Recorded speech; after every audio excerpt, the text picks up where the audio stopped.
Good evening, all my South Orange Maplewood listeners, and all those other listeners in the towns of Millburn, Livingston, Irvington, West Orange, East Orange, Orange, and Newark. Welcome in the Village with Anselm and Marjorie on the South Orange Maplewood Online Radio Experience, and live on the World Wide Web at somore.org. And the only radio show covering all your news, opinion, politics, talk, and sports happening in the South Orange Maplewood communities and surrounding communities. You can listen to us every Monday through Friday from 8 to 9:30 p.m. That's 8 to 9:30 p.m. And reach us at 973-327-3626. That's 973-327-3626 to participate in the discussion. We have an interesting program lined up for you this evening, and I look forward to your participation in the discussion. Now, Marjorie, how was your day today, Marjorie? The day was all right. It was very relaxing, Anselm. I miss way too relaxing, to be honest. So. Just way too relaxing, so you didn't do anything today, Marjorie? Is that no, I'm so used to like running and doing something, and then I didn't have anything to do, and it's unfulfilling in that kind of way. Unfulfilling. Now, are you looking forward to going back to your real job? Yeah, I guess I am in a way. That's really sad, right? and what is your real job, by the way? My real job is that I am an educator of high school students. High school students? Yes. Someone told me you teach AP classes. Is that true? I have one AP, Government and Politics class, U.S. Government and Politics, and the rest of the time I teach global history and economics and participation in government for the city of New York. Government and Politics? Yes. How long have you been teaching that class? Since 2006. Since 2006? Yeah. Okay. Yeah. All right. Anything else happen? Anything else happened today? Yeah. No. Okay. It's been all right. just, regular day. So went to Coda. Went to Coda. Yes, but I guess you don't know about that. Of course, Coda is the restaurant in Maplewood Village. Yes, it is. That is the restaurant. They had these problems with the basement collapsed or the yes, floor but collapsed. It didn't collapse tonight. The floor collapsed, and So why would you say that? Workers were killed. Well, because I know you don't, partake in spirits and stuff like that. So. Spirits. Well, what are you talking about? Spirits. What is spirits? You talking about evil stuff? Well, some people might think that, alcohol is evil. Oh, you talking about alcohol, spirits. Alcohol, spirits, yes. Oh, okay. Now, Margie, before we get to this is really funny. Have you heard that stuff with Floyd Mayweather and 50 Cent? No. Tell me about it. Now, 50 Cent issued a challenge to Floyd Mayweather. If he could read one page of a Harry Potter book. This is I don't mean to laugh, but 50 Cent issued a challenge to Floyd Mayweather, and this is really bad. This is sad. Now let's get this clear. Floyd Mayweather is a boxer. Yeah, yes. Floyd Mayweather is the boxer. He's probably taking a lot of pounds to the head, right? Okay. And probably used most of his time learning to box rather than to read or in any academic way, right? Okay, but 50 Cent is a rapper. He doesn't really do much. He's from the hood. You talk. I don't know if he's really from the hood. In the past you talked about Maplehood. Why do you keep saying I talked? You brought this up, but yes, I understand there's a Maplehood, but I don't think the people in Maplehood are, hoodie. So one of the best subplots. This is from USA Today. One of the best subplots heading into Floyd Mayweather's September 13 rematch with Marcos Maidana is the simmering beef between Mayweather and rapper 50 Cent. Last week, 50 Cent challenged Mayweather to read one page of a Harry Potter book. He later lowered the bar to to Cat in the Hat. If Mayweather accepted, 50 Cent will donate $750,000 to charity.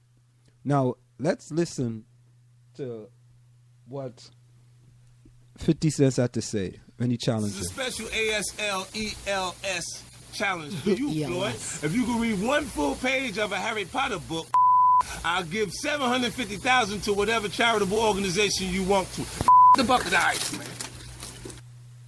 Now, that's 50 Cent giving Floyd Mayweather the challenge. Right. Right? I mean, do you think these two champions in their own right should be fighting with each other? Well, I mean, it sounds like a, fun sparring. It doesn't sound like the real deal. I'd like to hear the reading, though. Well, you know what? I don't know if he has done it yet, but let's listen. I think this is even funnier. This was on a radio station where Floyd Mayweather was reading a commercial. Let's listen to let's listen to what happened with that. As we should be, always delivering the best and finest in entertainment. The ratchetness and righteousness continues right now. All right, well, let's get into what you really want to get into. Now, if you haven't heard, 50 Cent and I guess Floyd Mayweather been going back and forth, and Floyd, yesterday 50 Cent took to Instagram. And he challenged Floyd to a read-off. But he was responding to comments that Floyd allegedly said about him, saying that him, T.I., and Nelly weren't relevant anymore and don't sell albums anymore. He didn't say those names, though. He didn't say their names at all. Right. So let's play what 50 posted on Instagram yesterday. This is a special ASLELS challenge for you, Floyd. If you can read one full page of a Harry Potter book, then I'll give $750,000 to whatever charitable organizations you want to. The bucket eyes. Okay. Play the cat in the hat. A phone call from my man Jimmy Kimmel. Jimmy said if Floyd accepts the challenge, then he'll put it on the actual show, so you can read it on the show. We don't want to put pressure on you. We know you can't pronounce those words in that Harry Potter book, so we're going to let you read Cat in the Hat. So listen, when I heard 50 saying this yesterday, right, I thought it was funny, but I didn't really know if Floyd could read or not. But then I thought to myself, when Floyd came up here to the Breakfast Club, I'm sure he had to read drops, right? Correct. So I had our producer. And if you don't know what drops are, that's when they just say, hey, This is DJ India, and I'm listening to the Breakfast Club right now. So I had our producers pull up the unedited audio of him reading drop. Now, this is the drop. Oh, my goodness. He was reading. Envy, I need you to time me on this, okay? All right. I'm going to read this drop. Hold on. Let me get my... Now, keep in mind, ready? Charlamagne's not the best reader either, so we don't know how long this is going to take. I need the exact time, okay? This is disrespectful, but let's go. Okay. I'm Floyd Mayweather, and I've joined iHeartRadio for the Show Your Stripes movement to support hiring vets. Go to showyourstripes.org, a website that connects veterans with employers and helps business find candidates with the best training. How long was that? 10 seconds. Okay, 10 seconds. This is Floyd Mayweather. Wait. This is not seconds. nice. 10 seconds. This is disrespectful. Sure? Man, shut the hell up. I'm always sure. I don't give a damn. Okay? This is Floyd Mayweather. Now, Marjorie, right? So, 50 Cent issued a challenge to Floyd Mayweather. First, they talk about reading one paragraph from Harry Potter. Then he lowered the bar to reading just The Cat in the Hat. And that's kind of disrespectful, isn't it? I mean, Cat in the Hat. That's like... So he's basically saying that he's an illiterate. Well, is he? I don't know. He's a very good boxer. Let's listen to what when Floyd read this drop. Let's listen to Floyd. Reading the 10-second drops I just did. I'm Floyd Mayweather, and I've joined Heart Radio for the show. Your stripes. Okay. I'm Floyd Mayweather, and I've joined Heart Radio for the show. Your Stripes movement to support hiring vets. I'm Floyd Mayweather, and I've joined Heart Radio for the show. Your Stripes movement to support. Okay. I'm Floyd Mayweather, and I'm Floyd Mayweather, and I've joined Heart Radio for the show. Your Stripes movement to support hiring vets. Go to the show, yourstripes.org. Go to the show, yourstripes.org. Go to showyourstripes.org. Go to showyourstripes.org. A website that connects veterans with employees and helps businesses. Okay. The website that connects veterans with employers and helps businesses find candidates with the best training. I'm Floyd Mayweather, and I've joined Heart Radio for the show. Your Stripes movement to support hiring vets. Okay, that's enough, Okay, guys. so We get the you're- point. Stop That's it. enough. Stop That's it. enough. Please. Stop. Okay, hold on. I'm Floyd Mayweather, and I've joined iHeartRadio for the show you subscribe. No, Marjorie. Yeah, this is really sad. And Isn't that really sad, though? Yes, it is. That they will take advantage of the guy to know that the guy just can't read. He just can't read. And why would, well, I guess whatever Floyd Mayweather did to 50 Cent know that he couldn't read. Right. So 50 Cent challenged him $750,000. That's $750,000. Right. And then, hey, these people have that kind of money to play around with, so. and he knows for a fact that Floyd Mayweather can't read the cat in the hat. But isn't that kind of, I mean, I guess when these guys have all this money and they want to fight with each other, they go to the... I'm getting two things out of this. One of them is the idea that a kid can make money without having to be literate. And in spite of their circumstances, can have all the money and material possessions that they would want. I'm looking at this article on Floyd Mayweather here. I mean, this saddens me.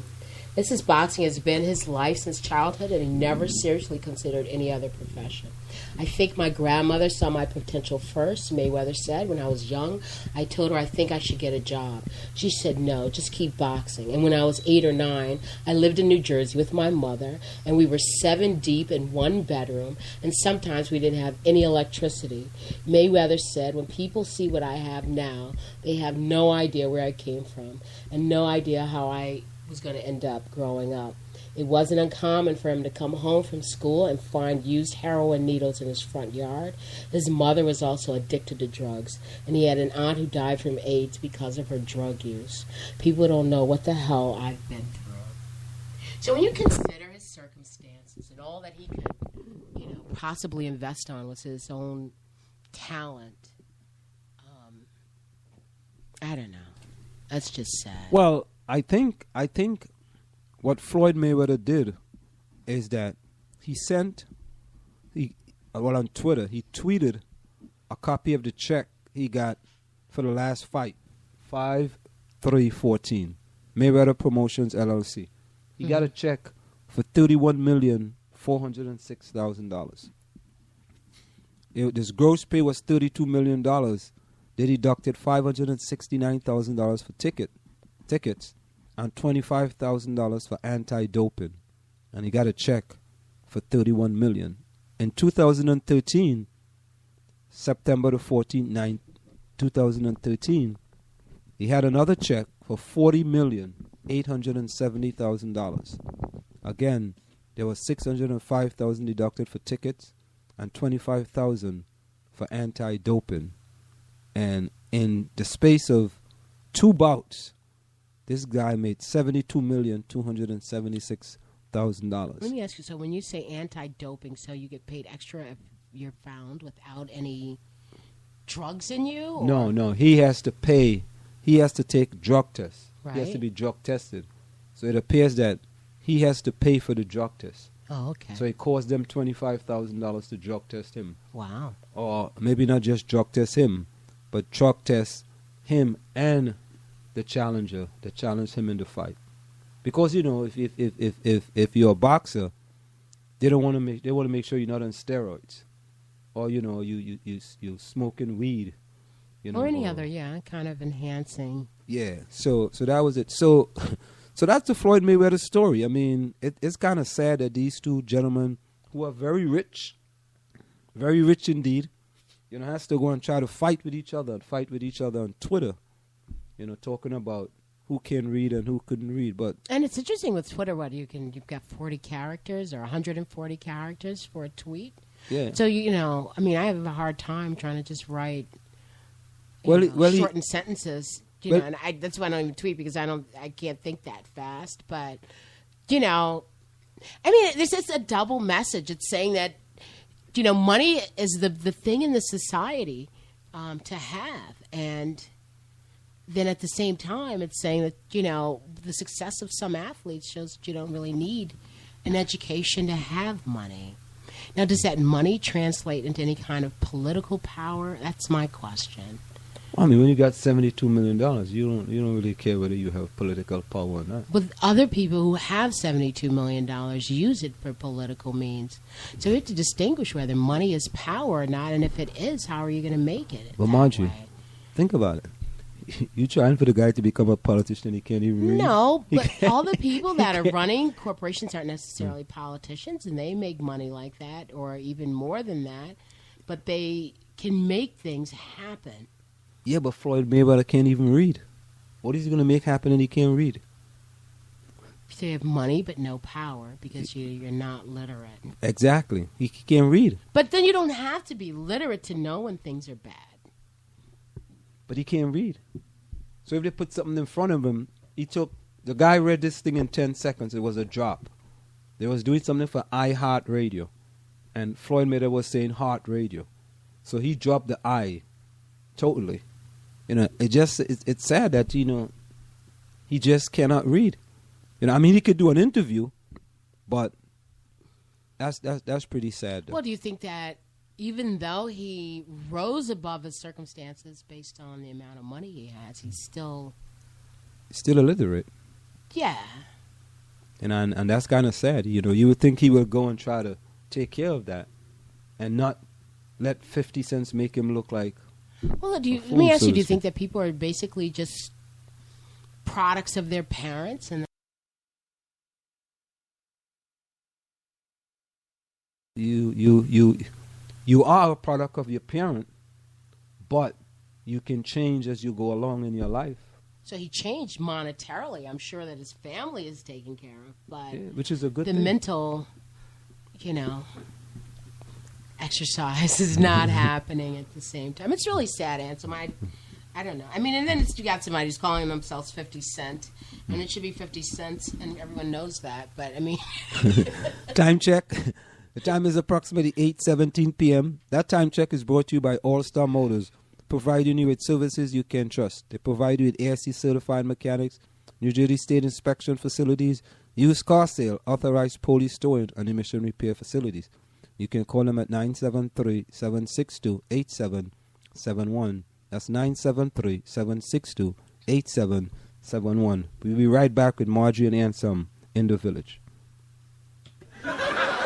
The Strollers, Maplewood's community theater since 1932, proudly presents Comedy Tonight.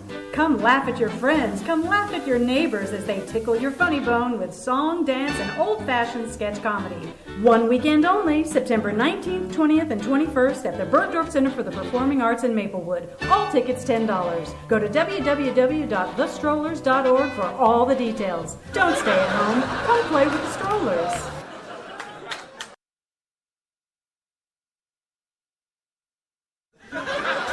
Having problems with your house? Is your mortgage upside down? Can't get a loan modification or short sale? Tenant troubles, job loss, or transfer? Does your house need repairs, or maybe you're facing foreclosure? Time is not on your side. Call now and speak to one of our friendly associates. No matter the reason you have to sell, we have solutions. Operators are standing by to take your call. 800-709-1732 or visit www.7sellahome.com. Are you looking for a professional logo design for your website, brand, or business? Then we are the company you are looking for. We are professional graphic designers, and with our skills, we will design a perfect, high-quality logo for you. We work with standout concepts, nice contrasts, and color balance. Please let us know your text for use in logo, web address, color of logo that you want. We will design 3 variations of your logo for you to choose from for only $99.95, with 100% refund of your $99.95 if you're not satisfied. We provide fast delivery and professional design. We also design any size web banner ad for $35. Call us at 347-674-1680. That's 347-674-1680. An operator is standing by to take your call. Do you want your kid to run faster with better running form and conditioning for his or her sport? Then Running Development Academy is the place for him or her. Our training packages fix their form and make them run faster. How about training to run a marathon or just run faster in your respective event? Maybe you just want to learn to run properly and lose weight in the process. Our trainers, a former 800 meters track Olympian and an 8 times world record holder in Masters Track and Field, will get you there. Don't delay. Sign up today at runningdevelopmentacademy.com or contact us at 973-868-1444. That's 973-868-1444 to learn more. Want to learn piano for kids? Then I recommend Wendy Goldstein School of Piano. Wendy Goldstein has been offering piano lessons since 1993 and teaches piano in a very natural way. An alumni of Manhattan School of Music, Wendy creates customized lesson plans for each student and helps bring music alive. Wendy provides you a convenient location, the best value, and the most fun way to learn piano. All ages are welcome and the first lesson is always free. Have questions? Call Wendy at 201-207-5169. Want to take a cruise but don't have a U.S. visa? No problem. Cruise and Rail Travel are experts at cruises that do not require a U.S. visa. Visit www.cruiseandrail.net or call 868-631-8785. Find us on Facebook or drop us a tweet. This is the South Orange Maplewood Online Radio Experience. We want to hear from you at 973-327-3626 or log on to showmore.org to let us know your opinion. Go ahead and advertise on the South Orange Maplewood Online Radio Experience. You can reach us at 347-674-1680. That's 347-674-1680. An operator is standing by to assist you. You're listening to the South Orange Maplewood Online Radio Experience. For more, go to showmore.org to participate in the discussion. I feel so blessed, y'all. This track is incredible. S1, You can feel it. I'm a blessed man. Yes, man, I'm a blessed man. Right now, I'm a blessed man. Yes, man, I'm a blessed man. No question, I'm a blessed man. Yes, man, I'm a blessed man. You can feel it, you can feel it. So much joy. It's like a dream come true, like a sneak preview of the grand finale. I get a taste of heaven, it's like milk and honey. I was blessed with love before I had money. The things I love most, you can't take from me. I hold them close, the most high in my family. I might never get fortune and fame. I'm always gonna say I've been a fortunate man. And when they ask who I am, I will stand up and say I'm a blessed man. Yeah, yeah. And when they ask where I'm at, it don't matter, I'm with you, I'm a blessed man. Yeah, yeah. And when they ask why, I will point to the sky, I'm a blessed man. Yeah, yeah. Yes, man, I'm a blessed man. Yeah, yes, man, I'm a blessed man. We walk through the park holding hands. And I'm thinking to myself, I'm a blessed man. You're so beautiful, the words escape me. Like the day I watched you give birth to our baby. You illuminate when I'm in a dark place. Bless my heart with a smile on your face. I'ma say it, my wife is hot. So it don't matter how much ice I got. I put a ring on her finger, leave it at that. If it wasn't for her, I wouldn't be where I'm at. If it wasn't for God, maybe we never would have met. But he brought us together, so there's no question we're blessed.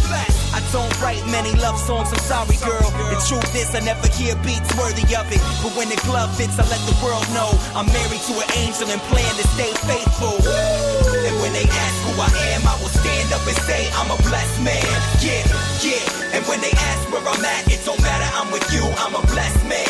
Yeah, yeah. And when they ask why, I will point to the sky, I'm a blessed man. Yeah, yeah.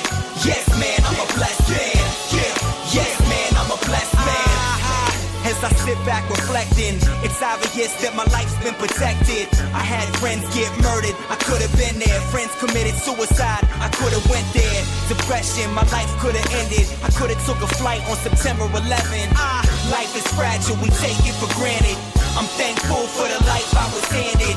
Christ stretched out his arms on the cross, offered me freedom at a tremendous cost. I can't accept the gift without repentance. I talk to God with expectancy. He said, ask for anything in the name of my son. If it's my will, then it will be done. I'm not praying for material possessions. Being close to God is the greatest blessing. And when they ask who I am, I will stand up and say I'm a blessed man. Yeah, yeah. And when they ask where I'm at, it don't matter, I'm with you, I'm a blessed man. Yeah, yeah. And when they ask why, I will point to the sky. I'm a blessed man. Yeah, yeah, yes man, I'm a blessed man. Yeah, yes man, I'm a blessed man. And when they ask who I am, I will stand up and say I'm a blessed man. Yeah, yeah. And when they ask where I'm at, it don't matter, I'm with you, I'm a blessed man. Yeah, yeah. And when they ask why, I will point to the sky, I'm a blessed man. Yeah, yeah. Yes man, I'm a blessed man. Yeah, yes man, I'm a blessed man. I don't got rims on the car, you know. I don't got a lot of jewelry, you know, but I'm blessed with life. I'm blessed knowing God. I'm blessed with family. Yes, man, I'm a blessed man.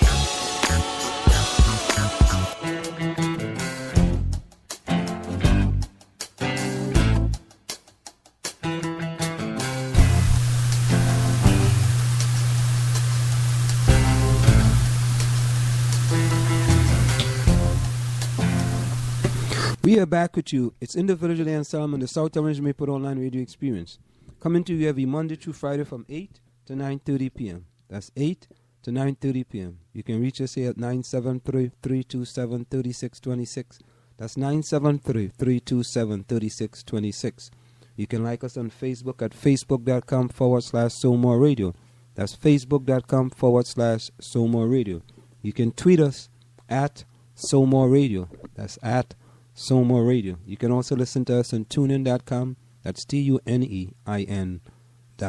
When you go to tunein.com, you just type in SoMore, SOMORE, and our icon will come up. And you can save it to listen to us 24 hours a day, 7 days a week. You can also send us an email at somore.org@gmail.com. That's somore.org@gmail.com. You can also call our offices at 347-674-1680. That's 347-674-1680. Now, Marjorie, it's my understanding you have an interesting article. This article is in the Village Green. It's written by Carolyn Parisi. District delays decision on implementing IB at Columbia High School. You know about IB? Anselm. No, I'm not familiar about the IB program, but I have a general idea that it's something like the Common Core. No, it's not like. it's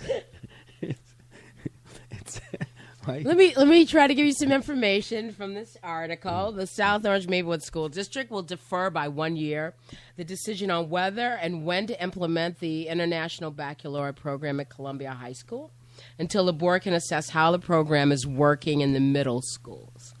It's a question on how they're going to assess this. The Board of Education voted on Monday to delay the decision until 2015-16 school year, rather than to vote on it this school year as originally planned. The decision could probably result in the program's continuation into the high school being delayed until as late as 2017-18 school year, depending on how long the application process takes, said Board of Ed President Beth Daughtry in a phone interview. Maybe it won't, but it's probable, said Daughtry. I'm going to skip these two paragraphs here and just get to it where it says the IB Middle Years program was implemented in both district middle schools, Maplewood Middle and South Orange Middle, in the 6th grade in 2013 school year, this past school year. This school year will be implemented in the 7th grade, and the following year it will be rolled out in the 8th grade. School districts have the options to implement MYP, the Middle Years program, in grades 6 through 8, grades 6 through 9, or 6 through 10. South Orange Maplewood School District decided on grades 6 through 8, which means it has to reapply if it wishes to continue the program past 8th grade. Now, according to an article in the Washington Post, it stated that the International Baccalaureate Diploma Program is a demanding 2-year international program that meets the needs of highly motivated 11 and 12 grade students and leads to a qualification that is recognized by leading universities around the world. To earn an IB diploma, students must take a challenging liberal arts course of studies and pass examinations in 6 academic subjects.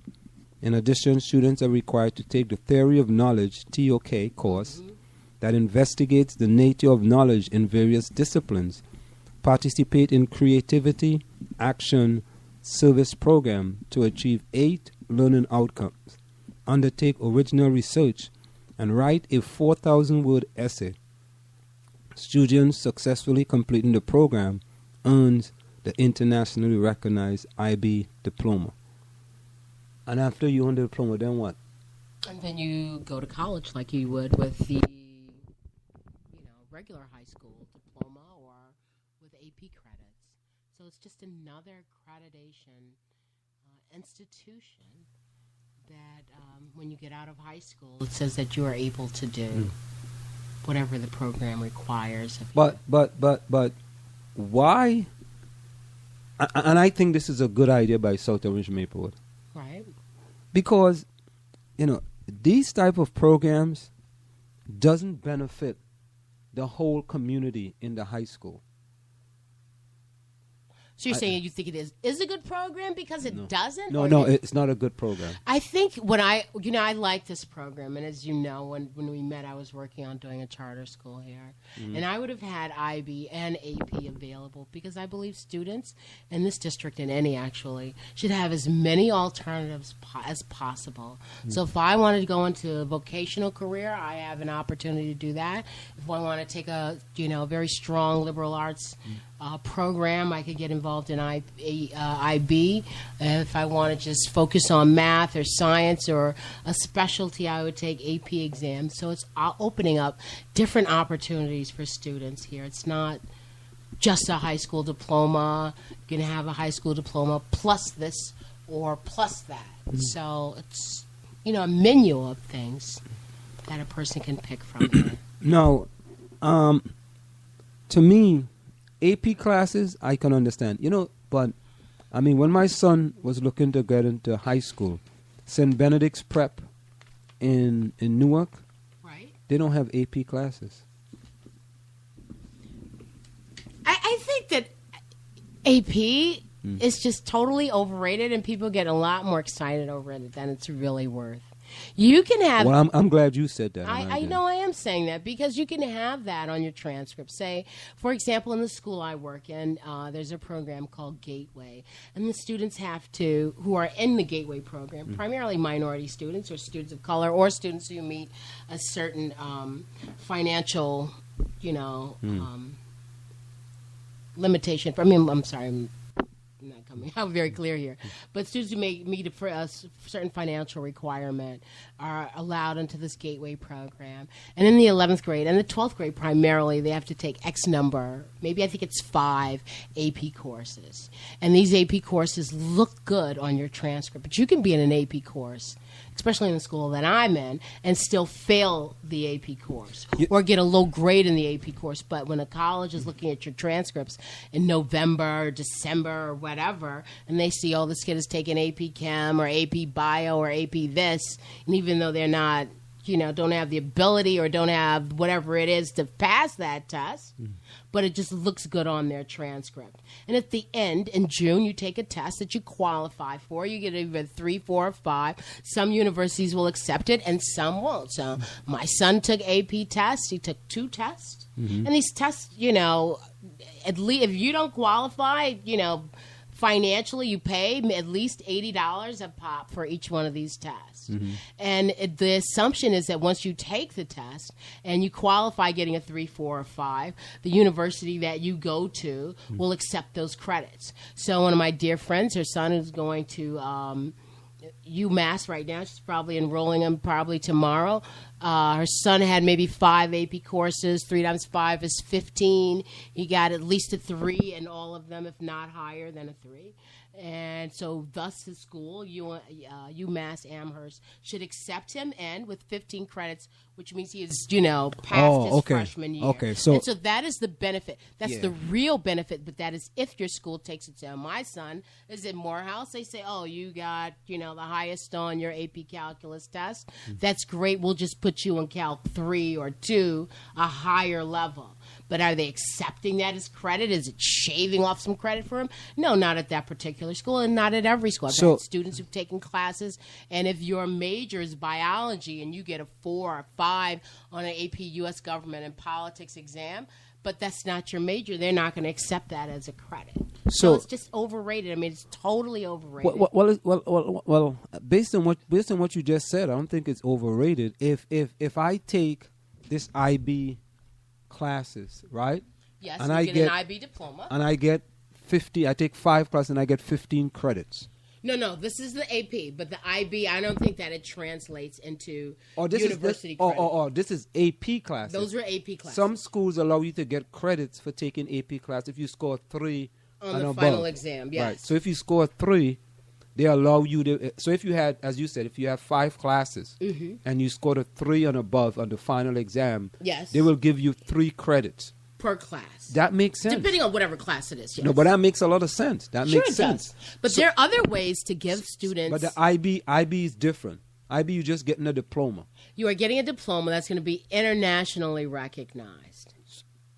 What do you mean? So you mean? But I mean, because everyone doesn't accept AP credit. I mean, all you have to do when you're looking at a university and you are investigating that university, you want to see if they're going to accept the AP credit that you've taken. But really, it's sort of like a cosmetic thing that's making you look good on your transcripts. I mean, I have students who are, and unlike at Columbia High School, where they're very selective of who they allow in many of these AP classes, especially the math and science ones. So you're admitting that Columbia is very selective? I admit that. I know that Columbia is selective. Is your school selective? No, my school is, okay, well, these students who are in this gateway program, they're allowed to get into these AP classes. And they're predominantly Nigerians, right? No, they're not.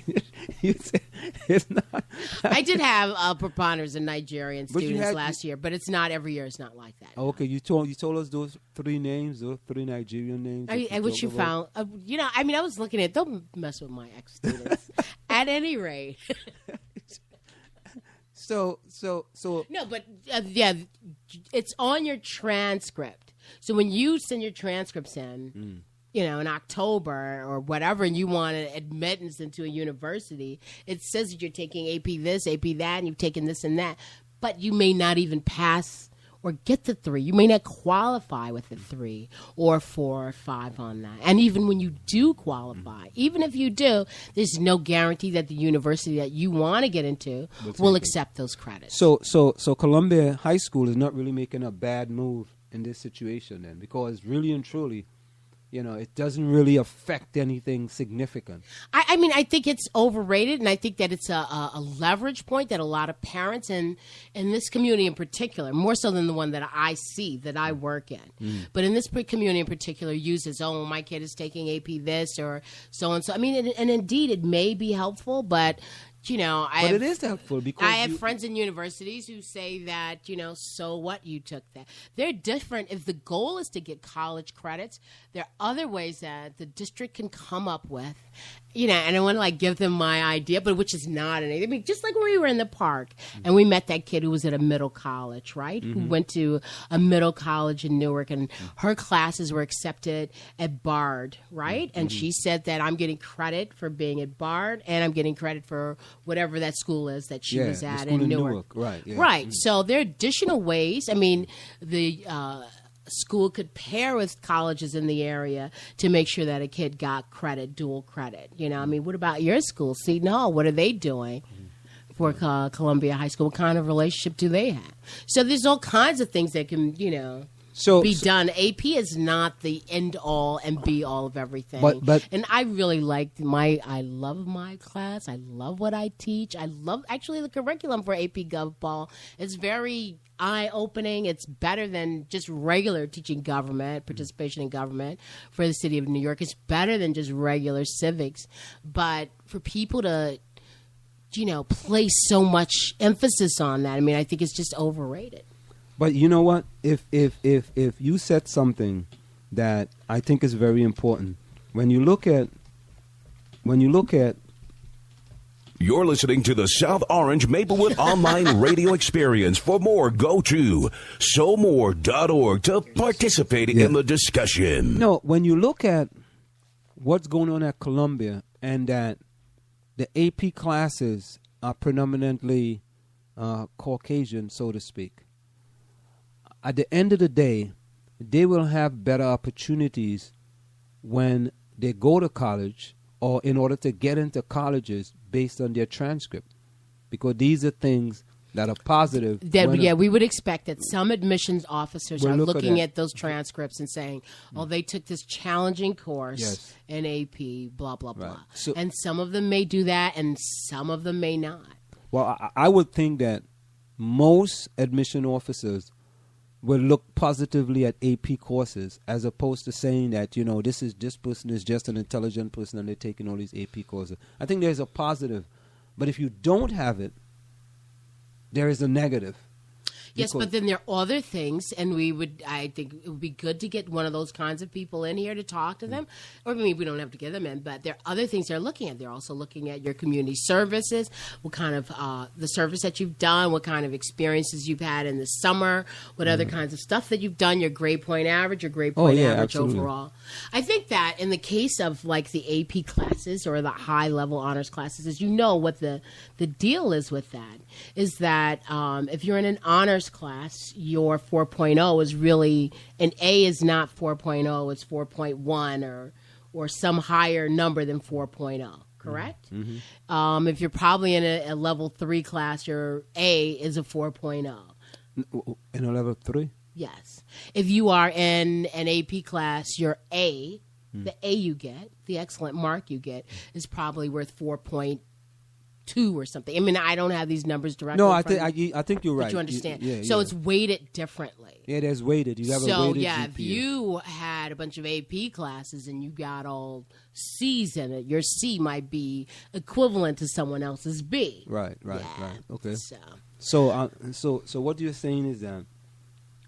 So I was saying back to this article is that with the case of IB, it is just another option because some people do. If I were a kid today and considering, the road I've taken, I would have probably been into this IB program because it's multidisciplinary, it's project oriented, and it's a strong liberal arts program. Yeah, but there's no benefits there, though. Well, there's no benefit? Well, I shouldn't say there's no benefits. I'm just saying that what are you going to do with it when you go to college? Well, you'll have research behind you, and you'll know how to be able to think critically, analytically, and be able to connect the dots. You can do that with AP classes. No. Classes. You know what this is like. Everyone get IB? Everyone don't get IB. I guess I am hoping that the district's goal is to give a student options. So you have an option. Do I want to take AP classes? It should be open to all students. I'm sure it is. No, it's not. Well, listen. AP classes in this district? Oh, no. We're talking about you have groups of students who want to take AP. You might have some who want to take IB. You might have some who want some vocational. You might have some who just don't care about either one of those. So, but so something strange what you asked me to look at was this district's letter. And it seems as if they are putting the onus on the student. So if your child doesn't come home and tell you, here are the opportunities for me. That's on you and your kid and your ability to relate with one another. Because, children don't tell their parents everything. So if this district gives you a letter and says, take this home to your mom. When you were little, you get these, here, open the envelope, Mom. And then, you read all these notices and everything. But when you're in high school, the onus is on you. So they say, here are the options for you, son or daughter. Yeah, I think that in this school district here, that AP classes should be open to everyone. And I think that even though you open AP classes to everyone, I don't think everyone is going to take AP classes. No, they won't. Because, and I can tell you, because there are people who believe that, I don't want to do all that work. That's right. That's too much work. That's right. So, but that makes it, then people can't come and say that, my kids can't get into AP classes, right? If you open it up, you know what? I believe that if you open it up, you might get maybe an extra 1 or 2% of the kids who are going to take AP classes. But since you have it, it's a selection. Anytime you're going to have a selection, when you have a selection, what could happen? Well, Okay, here it is. Do we have a second so I can tell you what I know about this process? Well, we got another minute before we go to a break. Okay, so from what I understand about this process, so my son wanted to take AP Physics. You encouraged him, right? Well, yeah. I mean, I don't know anything about physics, so Okay. so he's the mathematician. Mm. So take this. He says, I sat and took a test. How many people were in the test, son? 300 kids were taking this test. To get into AP. To get into this AP Physics that particular year. Okay. 300 kids were in the cafeteria taking that test. So if the class is... What type of diversity? Did he say anything about the diversity? No, I didn't ask him about that. Okay. So, I mean, I've asked him about others. I mean, you know, he's... You can ask me to, go deep into a conversation. At any rate, that I had 5 years ago. So... 300 people. Did he get into AP Physics? No. So what did they take? Probably the top 20 students out of 300. Okay. So hold that thought, Margie. Time check. The time is approximately 8:45 p.m. That time check is brought to you by Semper Alexander Computer Consultants, where they implement cost-effective solutions to fulfill your business need. Semper Alexander for all your computer needs. You can call them at 973-763-2011. That's 973-763-2011. When we come back, we're going to continue with the discussion on IB or AP. We'll be right back. Want to take a cruise but don't have a U.S. visa? No problem. Cruise and Rail Traveler, experts at cruises that do not require U.S. visa. Visit www.cruiseandrail.net or call 868-631-8785. Find us on Facebook or drop us a tweet. Want to learn piano for kids? Then I recommend Wendy Goldstein School of Piano. Wendy Goldstein has been offering piano lessons since 1993 and teaches piano in a very natural way. An alumni of Manhattan School of Music, Wendy creates customized lesson plans for each student and helps bring music alive. Wendy provides you a convenient location, the best value, and the most fun way to learn piano. All ages are welcome and the first lesson is always free. Have questions? Call Wendy at 201-207-5169. Do you want your kid to run faster with better running form and conditioning for his or her sport? Then Running Development Academy is the place for him or her. Our training packages fix their form and make them run faster. How about training to run a marathon or just run faster in your respective event? Maybe you just want to learn to run properly and lose weight in the process. Our trainers, a former 800 meters track Olympian and an 8 times world record holder in Masters Track and Field, will get you there. Don't delay. Sign up today at runningdevelopmentacademy.com or contact us at 973-868-1444. That's 973-868-1444 Are you looking for a professional logo design for your website, more. brand, or business? Then we are the company you are looking for. We are professional graphic designers, and with our skills, we will design a perfect, high-quality logo for you. We work with standout concepts, nice contrasts, and color balance. Please let us know your text for use in logo, web address, color of logo that you want. We will design 3 variations of your logo for you to choose from for only $99.95, with 100% refund of your $99.95 if you're not satisfied. We provide fast delivery and professional design. We also design any size web banner ad for $35. Call us at 347-674-1680. That's 347-674-1680. An operator is standing by to take your call. Having problems with your house? Is your mortgage upside down? Can't get a loan modification or short sale? Tenant troubles, job loss or transfer?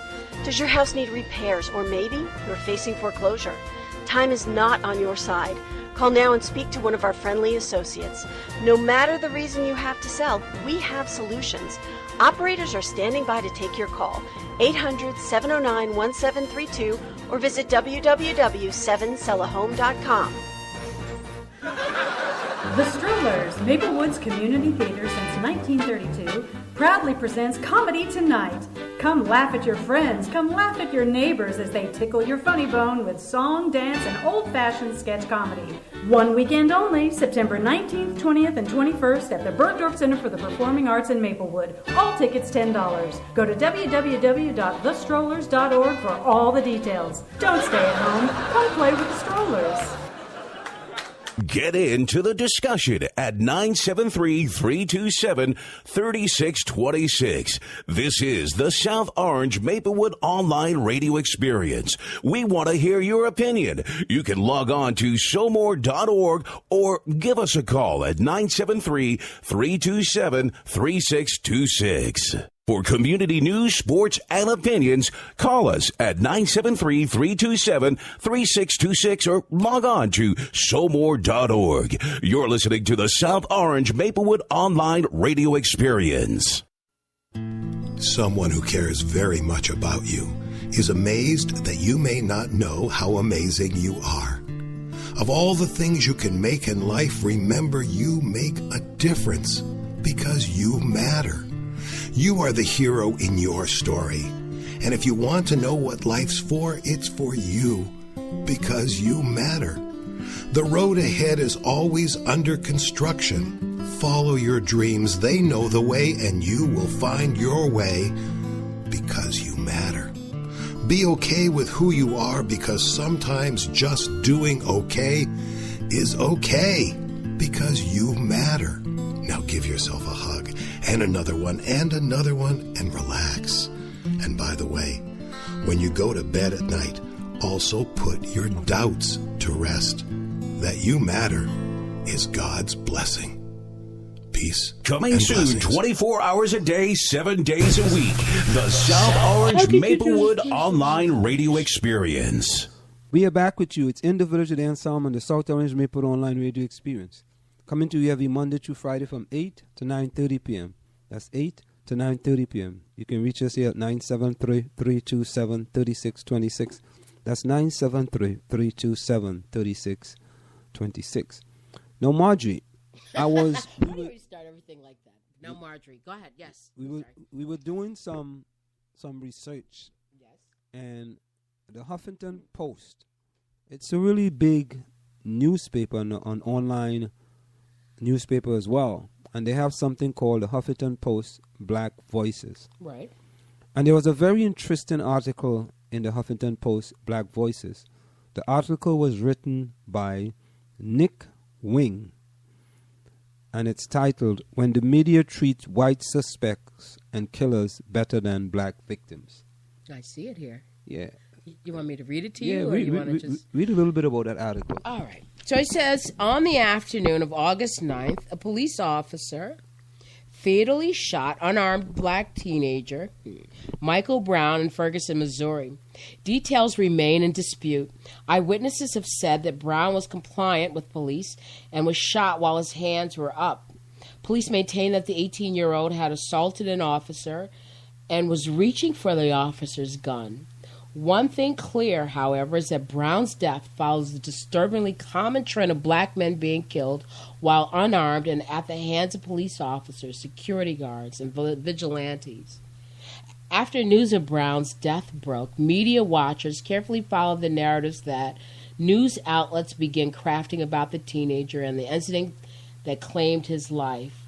Wary of the controversial surroundings of the media depictions of Trayvon Martin, the Florida teen killed in a high-profile case that led to the acquittal of neighborhood watchman George Zimmerman, people on Twitter wondered, if they gunned me down, which picture would they use?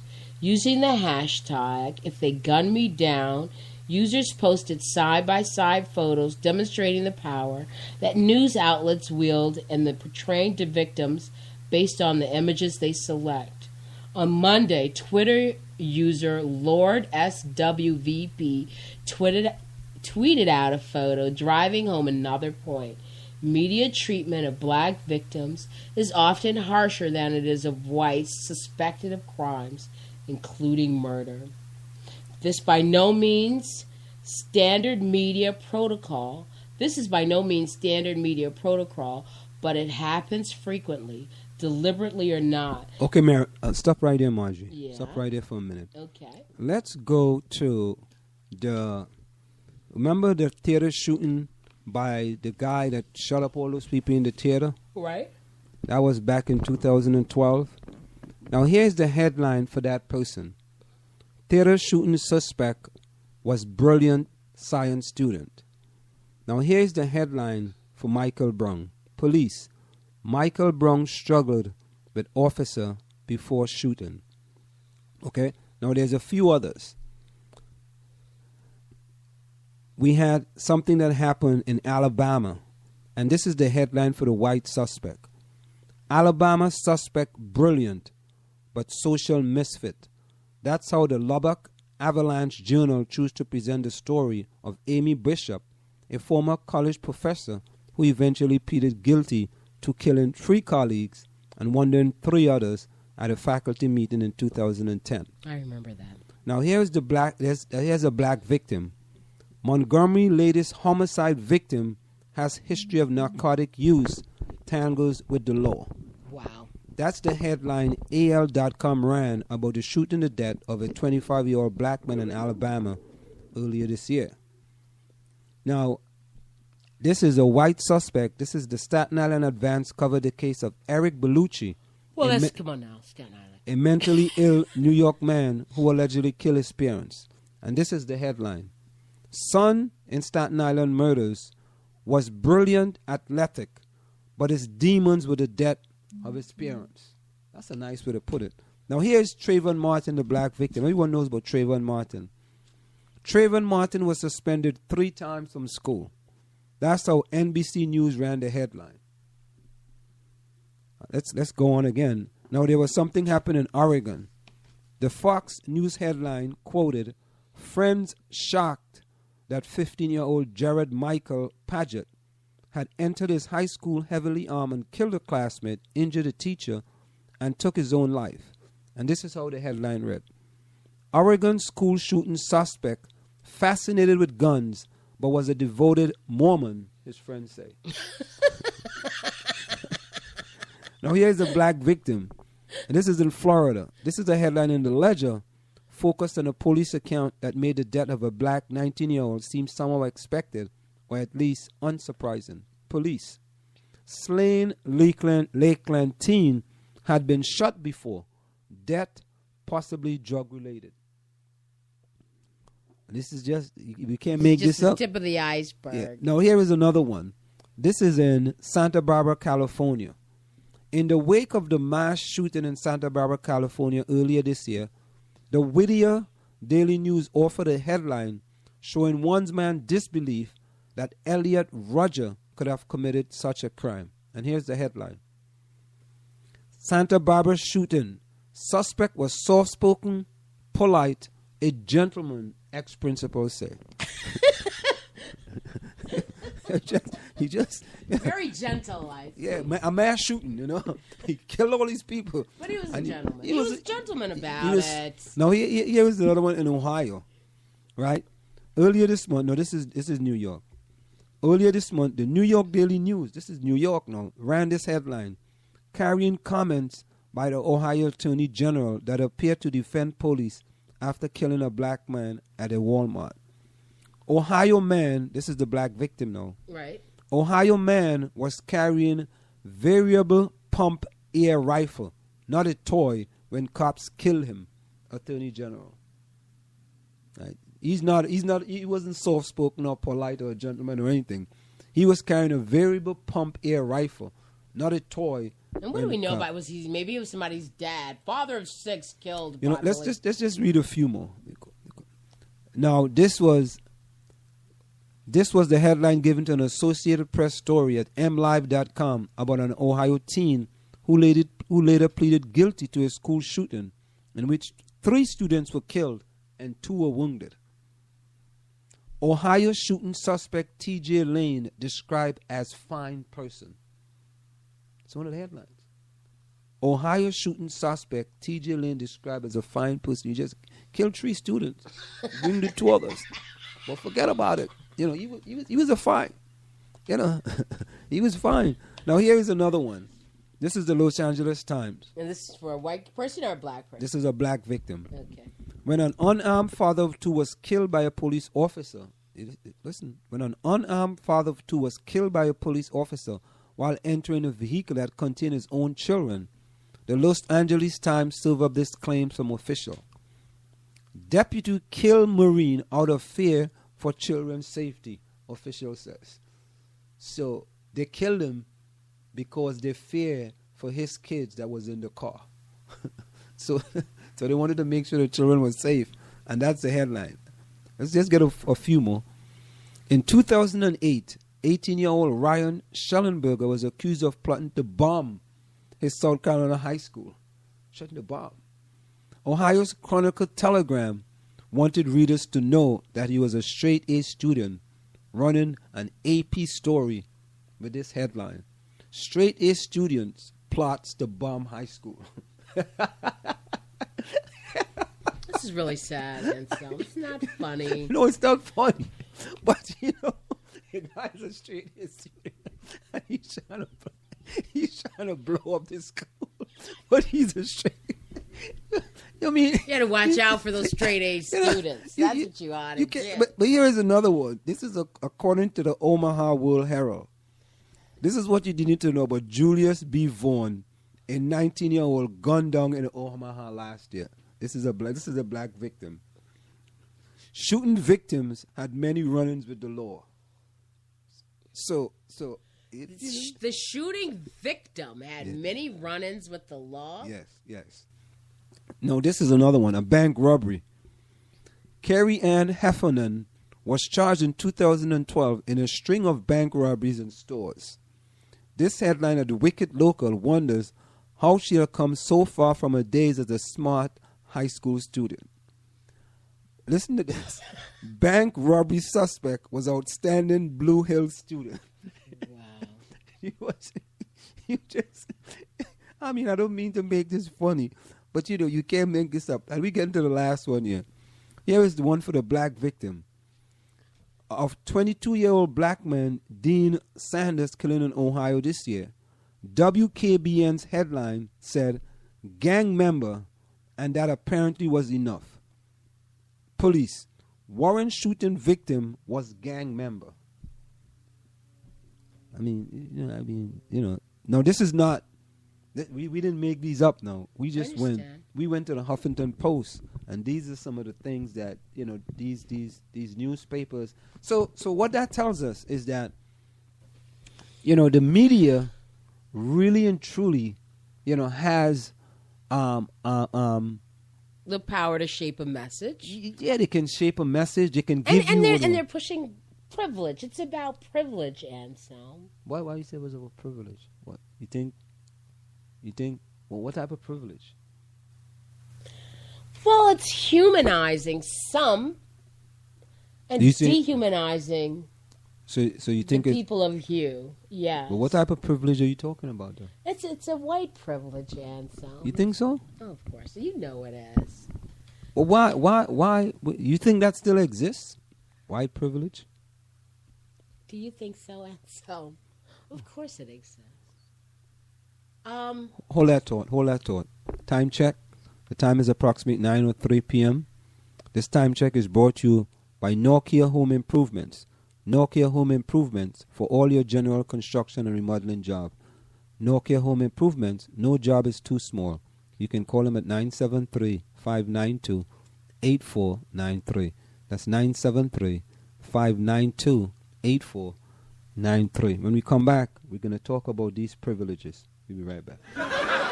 The Strollers, Maplewoods Community Theater since 1932, proudly presents Comedy Tonight. Come laugh at your friends, come laugh at your neighbors as they tickle your funny bone with song, dance, and old-fashioned sketch comedy. One weekend only, September 19th, 20th, and 21st at the Bergdorf Center for the Performing Arts in Maplewood. All tickets $10. Go to www.thestrollers.org for all the details. Don't stay at home. Come play with the Strollers. Having problems with your house? Is your mortgage upside down? Can't get a loan modification or short sale? Tenant troubles, job loss, or transfer? Does your house need repairs, or maybe you're facing foreclosure? Time is not on your side. Call now and speak to one of our friendly associates. No matter the reason you have to sell, we have solutions. Operators are standing by to take your call. 800-709-1732 or visit www.7sellahome.com. Are you looking for a professional logo design for your website, brand, or business? Then we are the company you are looking for. We are professional graphic designers, and with our skills, we will design a perfect, high-quality logo for you. We work with standout concepts, nice contrasts, and color balance. Please let us know your text for use in logo, web address, color of logo that you want. We will design 3 variations of your logo for you to choose from for only $99.95, with 100% refund of your $99.95 if you're not satisfied. We provide fast delivery and professional design. We also design any size web banner ad for $35. Call us at 347-674-1680. That's 347-674-1680. An operator is standing by to take your call. Do you want your kid to run faster with better running form and conditioning for his or her sport? Then Running Development Academy is the place for him or her. Our training packages fix their form and make them run faster. How about training to run a marathon or just run faster in your respective event? Maybe you just want to learn to run properly and lose weight in the process. Our trainers, a former 800 meters track Olympian and an 8 times world record holder in Masters Track and Field, will get you there. Don't delay. Sign up today at runningdevelopmentacademy.com or contact us at 973-868-1444. That's 973-868-1444 to learn more. Want to learn piano for kids? Then I recommend Wendy Goldstein School of Piano. Wendy Goldstein has been offering piano lessons since 1993 and teaches piano in a very natural way. An alumni of Manhattan School of Music, Wendy creates customized lesson plans for each student and helps bring music alive. Wendy provides you a convenient location, the best value, and the most fun way to learn piano. All ages are welcome, and the first lesson is always free. Have questions? Call Wendy at 201-207-5169. Want to take a cruise but don't have a U.S. visa? No problem. Cruise and Rail Travel are experts at cruises that do not require a U.S. visa. Visit www.cruiseandrail.net or call 868-631-8785. Find us on Facebook or drop us a tweet. Go ahead and advertise on the South Orange Maplewood online radio experience. You can reach us at 347-674-1680. That's 347-674-1680. An operator is standing by to assist you. You are listening to In the Village with Anselm on South Orange Maplewood online radio experience. You can reach us here at 973-327-3626 or log on to SoMore.org. We are back with you. It's In the Village with Anselm on the South Orange Maplewood online radio experience. Coming to you every Monday through Friday from 8 to 9:30 p.m. That's 8 to 9:30 p.m. You can reach us here at 973-327-3626. That's 973-327-3626. Now, since we were talking about privilege, I pulled up an article in the blog by Gina Crossley Corcoran explaining white privilege to a broke white person. Years ago, some feminists on the internet told me I was privileged. I came from the kind of poor that people don't want to believe still exists in this country. Have you ever spent a frigid northern Illinois winter without heat or running water? I have. At 12 years old, were you making ramen noodles in a coffee maker with water you fetch from a public bathroom? I was. Have you ever lived in a camper year-round and used a random relative's apartment as your mailing address? We did. Did you attend so many different elementary schools that you can only remember a quarter of their names? Welcome to my neighborhood. And then they show a trailer. And this is actually a much nice trailer setup than the one I grew up in. So when that feminist told me that I had white privilege, I told her that my white skin didn't do SHIT to prevent me from experiencing poverty. Then, like any good educated feminist would, she directed me to Peggy McIntosh, now famous 1988 piece, White Privilege, Unpacking the Invisible Knapsack. As one reads McIntosh's powerful essay, it's impossible to deny that being born with white skin in America affords people certain unearned privilege in life that people of other skin colors simply are not afforded. For example, I can turn on the television or open to the front page of the paper and see people of my race widely represented. When I am told about our national heritage or about civilization, I'm shown that people of my color made it what it is. If a traffic cop pulls me over, or if the IRS ordered my tax return, I can be sure I have been singled out because of my race. I can, if I wish, arrange to be in the company of people of my race most of the time. Now, there is a gentleman by the name of Tim Wise. I know you know of him very well, Marjorie. Yes, this is your guy.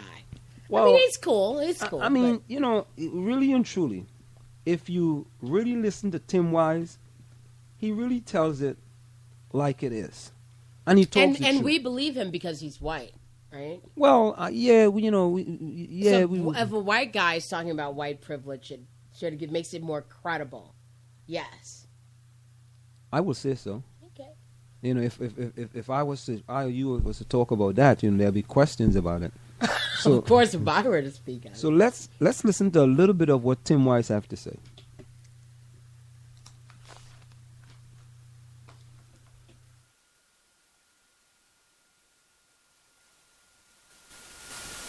Hi, my name is Phyllis Undershoots, and this is adapted from a story in my book, Longing, Stories of Racial Healing.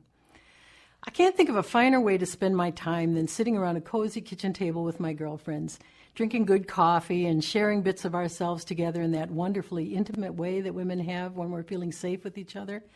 And it was in just such a setting that I found myself late one October afternoon, 1997, in New London, Connecticut. Sitting with me at the table were Catherine and Georgia, funny, intense, passionate women whose company I just couldn't seem to get enough of. We were fairly new friends, but we were having this sisterly feeling kind of wash over us in great waves of laughter and companionship. We'd been talking about our children and kind of sharing stories of parenting, and at one point I noticed a definite shift in the energy of the conversation, and all of a sudden, one of the women and then the other also started talking about these anguished decisions that they had to make as the mothers of black teenage boys. As they talked, their sentences sped up, and pretty soon they were kind of talking over one another, and everything was kind of jumbled together. It was as if two different voices were coming out of two different mouths, but they were really the same voice. They were saying the same things, and I heard snatches. I remember hearing them say, you know, they were just driving along. They weren't doing anything wrong. They're stopped just because they're black. Really, they weren't doing anything wrong. And all of a sudden, somebody's screaming at them through the window of their car, show me your license, show me your registration. And they're flustered. They don't know what to do. And I have to teach my son how to move his hands so slowly so that they won't think he's reaching for a weapon. And I had to teach my son exactly what to do, what to say, how to look, which words he should use, and which words he should never, ever say. Otherwise, he might be shot. Now, that wasn't Tim Wise, but let's hear Tim Wise right now on the same subject.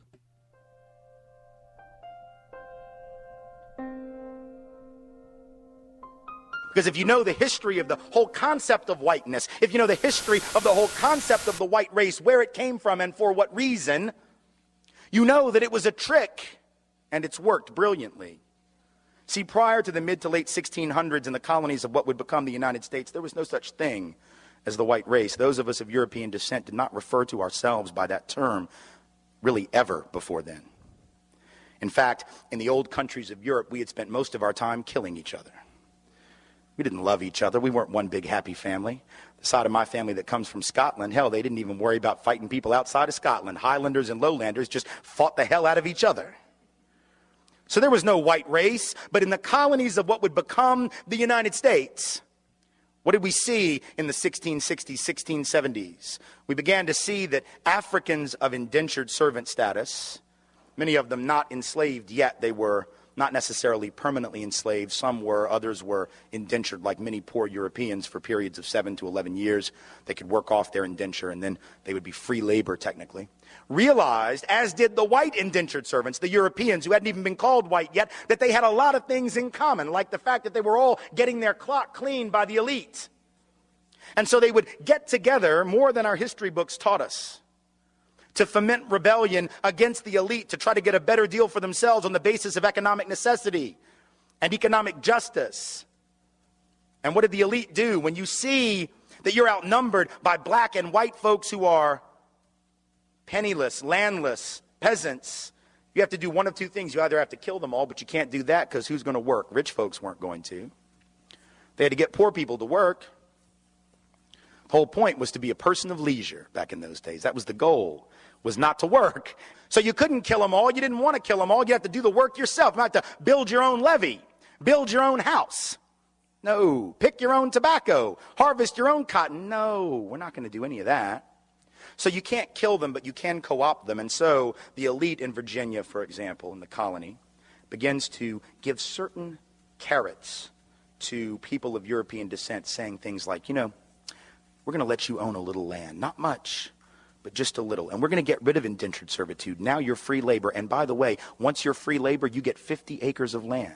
Just because you're free labor, see? So we're going to cut you in on this deal. We're going to let you enter into contracts. We're going to let you testify in court. And here's the best of all. We're going to put you on the slave patrol to keep those people in line, right? The idea was you're still going to get your clock clean. We still don't like you. We still aren't going to really empower you or change your economic subordination. But we're going to make you honorary members of this team, and you're going to help us keep those other people down. And so they got a little taste of power, and it did effectively divide and conquer those coalitions. Those rebellions began to stop almost instantly. Fast forward to the Civil War era, you have rich white folks in the South, where I come from, standing up and openly admitting that the reason they're prepared to secede from the Union, and the only reason they ever articulated publicly, ever, was to maintain and extend slavery and white supremacy not only where it already existed, but into the newly acquired, that is to say, stolen territories from Mexico to the West. That was what they said. Now we lie about it. We say it wasn't about slavery, that it was about states' rights. Yes, the right of the states to keep and maintain slaves, exactly.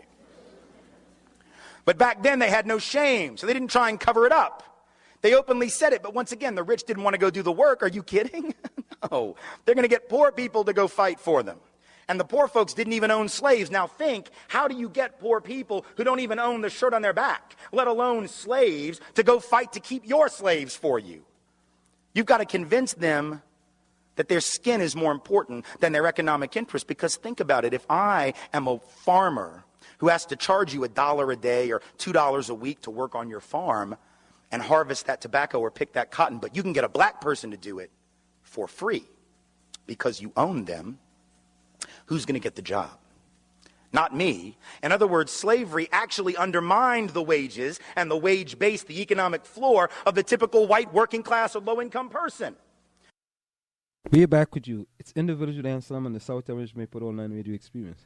Coming to you every Monday through Friday from 8 to 9:30 p.m. That's 8 to 9:30 p.m. You can reach us here at 973-327-3626.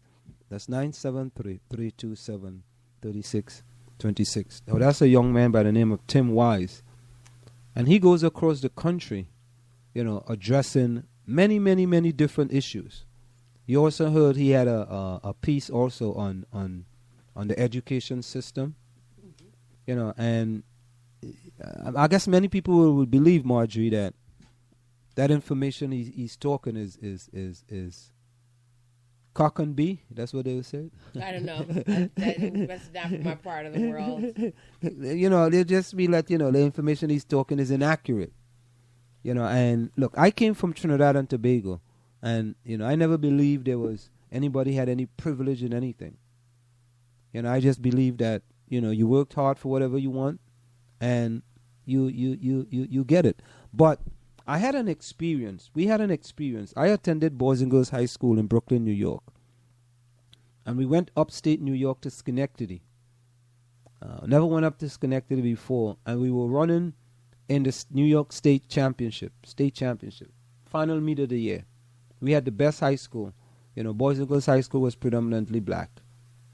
And we went up to Schenectady, and the last event was a relay. And we actually won that event to actually win the state championship. But one of the officials disqualified our team because he says one of the runners on the relay stepped on the inner line 7 times. So this official checked that one of our runners stepped on the inner line 7 times, and we lost the state championship. And I went up to my coach and I said, Coach, why did we lose? We did it legitimately and legally. He says, Anselm, welcome to the United States of America. Yeah, that's all he said. Welcome to the United States of America. Because I couldn't understand why an official would disqualify our team when he knows for a fact, we all know, that the guy didn't step on the inner line 7 times. But he checked each one of those steps. He said 7 times. So I guess that they didn't want us to win that championship. And they didn't want that championship to leave Schenectady, New York. And we actually lost. But things went on to be okay after that anyway. But that was my indoctrination, to come into this, wonderful country of United States of America. And I got to tell you, Marjorie, you were born here.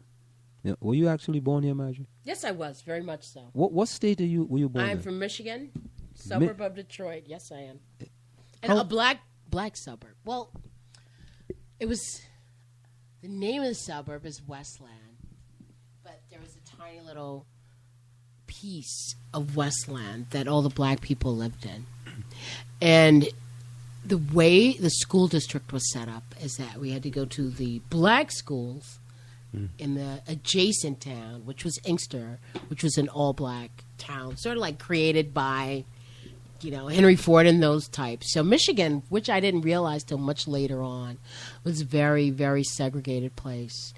And the older I got, like even a couple of years ago, just driving around in these northern suburbs, very north of Detroit, where all the houses look exactly the same, just like they did in the subdivision I lived in. But you lived in a subdivision? I lived in a subdivision. You mean you lived in those 6-story buildings? No, those are projects. The subdivision is.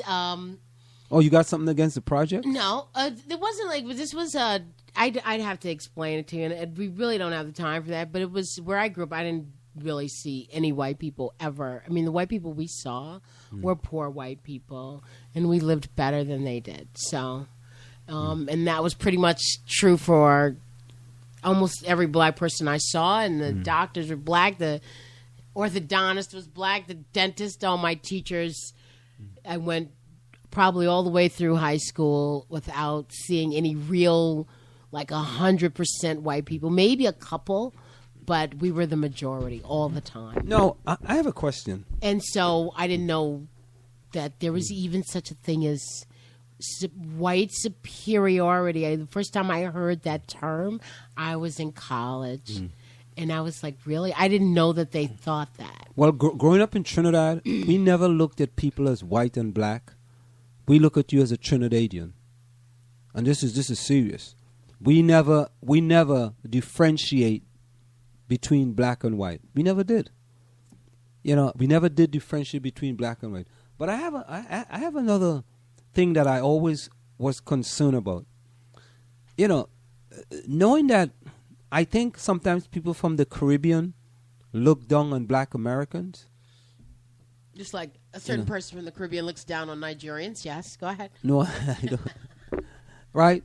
And I explain to people that you if you were born in the Caribbean, the things that black people had to go through in America in order for you to get to this point, you should really cherish these people. Because for what they had to go through, we didn't have to go through that in Trinidad and Tobago. We never really had to deal with racism in Trinidad and Tobago. Well, for you 18 years didn't have to do that. Well, in Trinidad, we you didn't have to do that because Trinidad and all these other places in the Caribbean were colonies and imported people and enslaved them. So you're saying that after the point that there was some liberation, and years later that those scars are gone. But see, those scars never really left us because if in Trinidad or Jamaica and black people were the majority with some sprinklings of Indians and the whites were not. But still there's this white colonial mentality and structure that exists that you're influenced by whether you know it or not. But we never felt inferior to anyone. No, it's not about, okay, yes, there's not a feeling of inferiority. Yeah, I mean, I think sometimes... I didn't grow up feeling inferior to anyone because I didn't even know that white people were supposed to be all of that because we didn't have to deal with them. And in some ways, it was a benefit of living in a segregated society. What? Yeah. You Just think what it was you had, because you were not living with them. Yeah, but we didn't consider that to be segregated. No, because you were the majority. But if you are in a segregated place, then you are the majority. So here, but if it's all black, it doesn't have. I thought segregation was when you actually you put in stuff. You separate people. There's as many different people living in there, but you separate. The people, you segregate the people. No. Like, for example, in Maplewood, and across Springfield Avenue. We got into this discussion the other day about what exactly segregation is. Yeah. So go ahead. What are you saying? Yeah, it's like, you have, for example, if a community is all white or predominantly white. Milburn. And then it becomes predominantly black, right? It's segregated. No. What do you mean?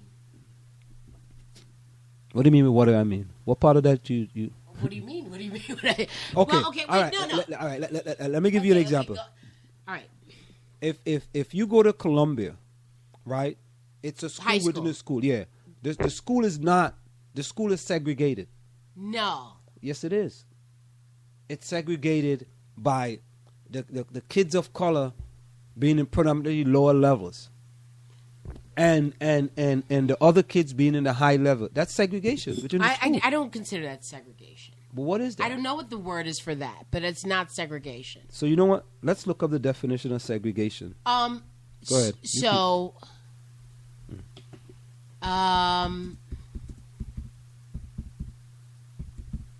segregation. Mm-hmm. So let's say the civil rights movement says we are not for integration, we're for desegregation. Are you with me? Yes. Now here's the definition. All right. The action or state of setting someone or something apart from other people or things or being set apart. Okay. So the kids in the levels are being set apart from the other parts of the school. So you are assuming... I'm not assuming. That's what it is. And let me finish. The enforced separation of different racial groups in a country, community, or establishment. Okay, For yes, example, but based on race, so you think that the kids in Columbia are separated? This is to go, you're black, you go to level 3. You're white, you go to level 4. No. I don't think so. It's an action. It's an action that is thought out. So you really think that what's No, I going don't on think in it's an Columbia High action. School is thought out No. and purposive? No. I don't think it's an action that's thought out, but there is a problem when you have more of one individuals in this level and more of other individuals in a different level. Now you have to look at that and also, right? Okay, it says segregation is separation of an individual or groups or individuals from a larger group, often in order to apply special treatment to the separated individual. So the special treatment is for the AP kids. And the kids in the lower levels don't get that special treatment. And the AP kids can be black, white, or otherwise. Yes, but it's predominantly of the one race as opposed to the race in the lower levels. And I don't know, man. I just have I might be wrong with this, but you really believe that this is purposeful? This happens on purpose? I mean, I don't know if it happens on purpose, but I know it happens. I don't know if anyone is doing it on purpose. I can't say that. Being I can't on say that. purpose is what makes it. It also means to separate things. A classroom can be segregated as to age, abilities, or sex. Okay. So that's what it's saying. You know. That was nice and jazzy and ending for what you were saying. It's not me. None of my devices. Oh, okay. All right, so that's just what. So that was very nice. Yeah. So what it is, I'm saying that, you know, when you look at it, it's de facto segregation, because the kids are being separated from the whole school. They're separated in that when you go to class all day, and if you're in level 3 classes, you're segregated. All right, so how many minutes do we have? Because I don't want to go into 9:45. We've got 1 minute left. I think we should pick this up at another time. I don't think that's fair, but I don't think it's segregation. I don't think it's purposeful. I never said it's purposeful, but there is something that you have to look at. So if again, like if a kid reads, one kid reads at 3rd grade level and another kid reads at 9th grade level, should they be in the same class? Yeah, they could be in the same class. And who's going to deal with that? The teacher. That's what you're there for. No, that is not. I'm sorry, speaking for all the rest of us out here. Let me give you a quick synopsis. We're going to go for a break in 30 seconds. In Trinidad and Tobago. Anselm, you can't talk about things that happened back in the 60s. I'm not doing that either. Okay? We can't 60s? do that. Well, it's not the 60s. Okay, well, let's say if you were 2 years younger than me, all right? And you said you came here in 1977, to go to college? Yeah. Okay, so then that makes us almost the same age, if not the same age. So, you can't go back to that. We're talking about this new situation here. And we have people, I mean, in my class alone, I could have kids who read at a 5th grade level, a 3rd grade level, and a 9th grade level. Maybe the 9th grade level. But they're all in the 9th grade. So they all get treated the same? Are they going to all get the same? So I have a 3rd grade book, a 5th grade book, and a 9th grade book, and a 10th grade book. So no. What am I? I mean, really? Okay. So let me ask a question. If you are in high school and you are in AP class, right? And I am in level 3. You apply to Seton Hall, I apply to Seton Hall. So happen, both of us get in. Right? When we go to Seton Hall, if you and I have the same major, we are business finance major. I would never major in that, but right? Go ahead. So when you go to Seton Hall, right, everybody's got to take the same core courses. Nobody's separated now. Okay. Right? So even though you finish high school and you were in level 3 and you finish high school and you're in AP classes, we now all have to fend and do the same test and everything else. And many times, those same students are successful just as the students who took AP classes. Why is that? When is that? You were segregated What does that show? before. That shows that AP wasn't really all that in the first place. Oh, there you go. And that shows that maybe so why are people sweating it like right. that? Maybe the kids that was in level 3, maybe they shouldn't have been in level 3. Maybe they should have been in a higher level. How about that? Because now they're going to Seton Hall and they're striving. If it all comes out in the wash, the same. Yeah. Ultimately, what difference does it make? Well, it makes a difference. Because maybe that kid that was in level 3, right, could have been more advanced, than he or she is, rather than being put in that class and not having the same, advantage that the AP class student has. So, will these advantages, they probably began way before that student entered Columbia High School and did or did not get into that AP class? Yeah, but that is a discussion that we definitely have to pick up. Yes, we do. Because I think those advantages, those supplemental activities, all that additional educational information. Their parents had books and magazines in the house. Did they sit down and have discussions with their children?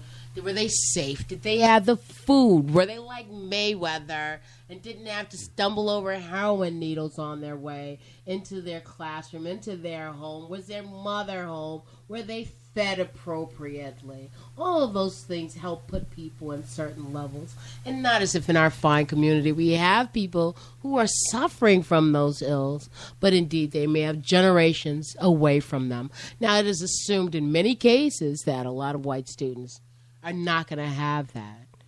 He was brilliant, even though he murdered everyone. Time check. The time is approximately 9:34 p.m. We're going to go for a break, and when we come back, we're going to wrap up. The Strollers, Maplewood's community theater since 1932, proudly presents Comedy Tonight. Come laugh at your friends, come laugh at your neighbors as they tickle your funny bone with song, dance, and old-fashioned sketch comedy. One weekend only, September 19th, 20th, and 21st at the Bergdorf Center for the Performing Arts in Maplewood. All tickets $10. Go to www.thestrollers.org for all the details. Don't stay at home, come play with the Strollers. Having problems with your house? Is your mortgage upside down? Can't get a loan modification or short sale? Tenant troubles, job loss, or transfer? Does your house need repairs, or maybe you're facing foreclosure? Time is not on your side. Call now and speak to one of our friendly associates. No matter the reason you have to sell, we have solutions. Operators are standing by to take your call. 800-709-1732 or visit www.7sellahome.com. Are you looking for a professional logo design for your website, brand, or business? Then we are the company you are looking for. We are professional graphic designers, and with our skills, we will design a perfect, high-quality logo for you. We work with standout concepts, nice contrasts, and color balance. Please let us know your text for use in logo, web address, color of logo that you want. We will design 3 variations of your logo for you to choose from for only $99.95, with 100% refund of your $99.95 if you're not satisfied. We provide fast delivery and professional design. We also design any size web banner ad for $35. Call us at 347-674-1680. That's 347-674-1680. An operator is standing by to take your call. Do you want your kid to run faster with better running form and conditioning for his or her sport? Then Running Development Academy is the place for him or her. Our training packages fix their form and make them run faster. How about training to run a marathon or just run faster in your respective event? Maybe you just want to learn to run properly and lose weight in the process. Our trainers, a former 800 meters track Olympian and an 8-times world record holder in Masters Track and Field, will get you there. Don't delay. Sign up today at runningdevelopmentacademy.com or contact us at 973-868-1444. That's 973-868-1444 to learn more. Want to learn piano for kids? Then I recommend Wendy Goldstein School of Piano. Wendy Goldstein has been offering piano lessons since 1993 and teaches piano in a very natural way. An alumni of Manhattan School of Music, Wendy creates customized lesson plans for each student and helps bring music alive. Wendy provides you a convenient location, the best value, and the most fun way to learn piano. All ages are welcome, and the first lesson is always free. Have questions? Call Wendy at 201-207-5169.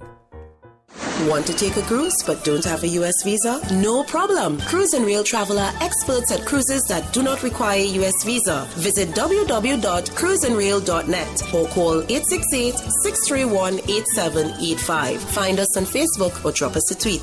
You're listening to the South Orange Maplewood Online Radio Experience. For more, go to SoMore.org to participate in the discussion. We are back with you. It's in the Village with Anselm on the South Orange Maplewood Online Radio Experience. Coming to you every Monday through Friday from 8 to 9:30 p.m. That's 8 to 9:30 p.m. You can reach us here at 973-327-3626. That's 973-327-3626. I'd like us to pick up on this discussion of white privilege and AP and all these other things. I'm looking forward to the fall and spending some time here in the village with you. Thank you so much. Time check. The time is approximately 9:38 p.m. From where I sit, this is it. The clock on the wall said that's all I like to say, but I've got to go. Remember, hard work beats talent when talent does not work hard. And for every 60 seconds of anger, you lose 1 minute of happiness. And I always give you this song before I go. See you. Good night. Same so more time, same so more channel. Later.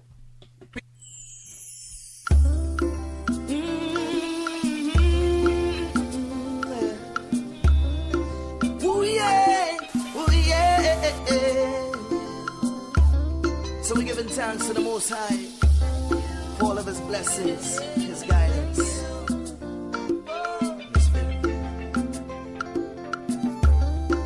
Oh Lord, how great Thou art Thee. Thank You for blessing me. Transform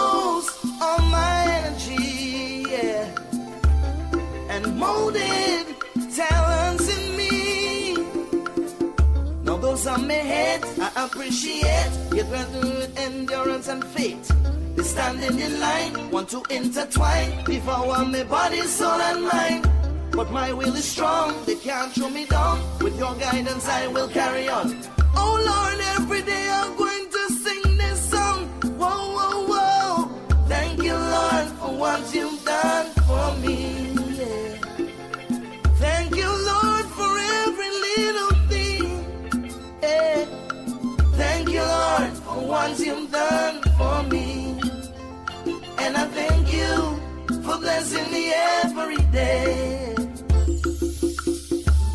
And through the river walls, I will walk with you beside me, be unharmed cause you can find me, yeah. And when there came you'll console me from my distress. In your warmth of grace I will rest, yeah. No one's already can remove me from your bubble. They will perish in their rubble, yeah. And if that false will falls, oh Lord, I will be lifted up to you, the Lord, and sing it. Thank you, Lord, for what you've done for me. Thank you, Lord, for every little thing. Hey. Thank you, Lord, for what you've done for me. And I thank you for blessing me every day. And so I sing again. Thank you, Lord, for what you've done for me. Thank you, Lord, for every little thing. Hey. Thank you, Lord, for what you've done for me. And I thank you for blessing me every day. Thank you for giving them love. Thank you for giving me up. Thank you for keeping my faith. Thank you for everything.